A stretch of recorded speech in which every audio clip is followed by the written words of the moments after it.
तरह है जो अपने आप की जो जड़ें है वो हमेशा नींव सुदृढ़ रखता है।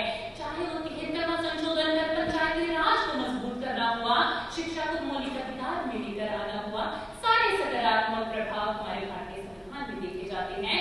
और इस लोकतंत्र के मंदिर में खड़े होने पर मुझे बाबा साहब का एक कथन याद आता है कि किसी भी समाज की यदि प्रगति को मापना हो तो उस समाज की महिलाओं का विकास को देखिए।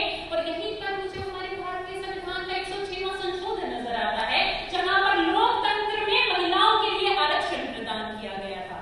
मानव हमें समझना होगा कि शिक्षा एक ऐसा हथियार है जिसके तहत युवाओं को मौलिक अधिकार एवं मौलिक कर्तव्य दोनों का पालन करना सिखाया जाएगा, क्योंकि शिक्षा ही एक ऐसी सुदृढ़ ऐसी नींव रखती है जो युवाओं को आगे बढ़ाती है।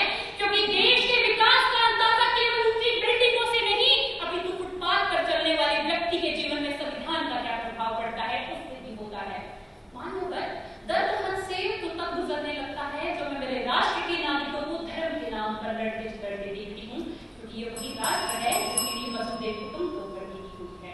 अंत में मेरी वाणी को विराम की तरफ लेकर जाते हुए मैं कहना चाहूंगी, हम युवा देश की ताकत है, परिवर्तन लाकर मानेंगे, कर देंगे ऐसा काम जिसे सब मील का पत्थर मानेंगे, जिसे सब मील का पत्थर मानेंगे।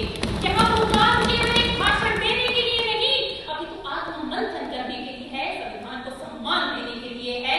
बहुत बहुत धन्यवाद। जय हिंद, जय भारत, जय संविधान।